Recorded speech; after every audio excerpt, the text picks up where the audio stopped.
We cannot walk through Daniel chapter 4 and avoid the topic of mental illness. We cannot look at a picture of a man who, had he walked into a hospital today, would have immediately been diagnosed with schizophrenia and medicated until he was drooling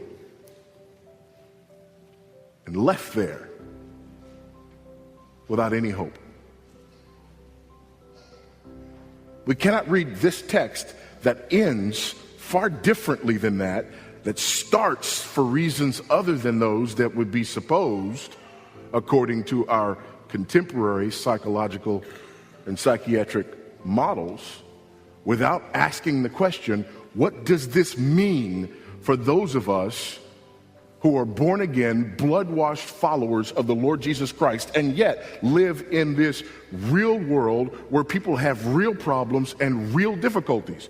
Do we just act like Daniel chapter 4 is not here? I mean, you can act like Daniel chapter 4 is not here, and we can not deal with the question of schizophrenia. But then you got to read Job, and you got to deal with clinical depression. Oh, well, we'll just act like Job is not there. That's fine. We'll deal with the Apostle Paul and the murders that he oversaw, and then we can talk about post-traumatic stress disorder. Well, we don't really want to talk about that. Okay, fine. If you don't want to talk about that, let's talk about Jesus, shall we?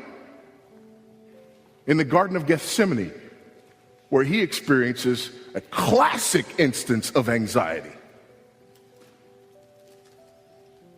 Or better yet, when he comes to the tomb of Lazarus, weeping there in depression, but then resuscitates Lazarus, and they celebrate. Now he's bipolar.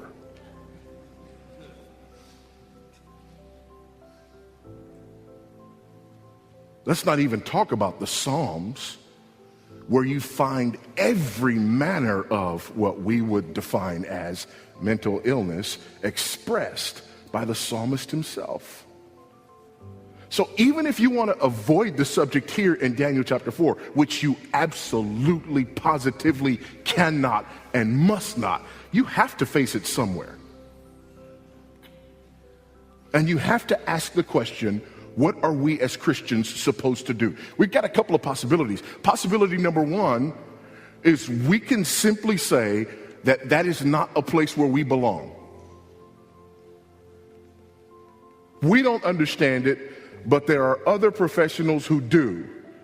So let's just leave it alone. Well, that's an untenable position because it's right here in the Bible. So we can't leave it alone.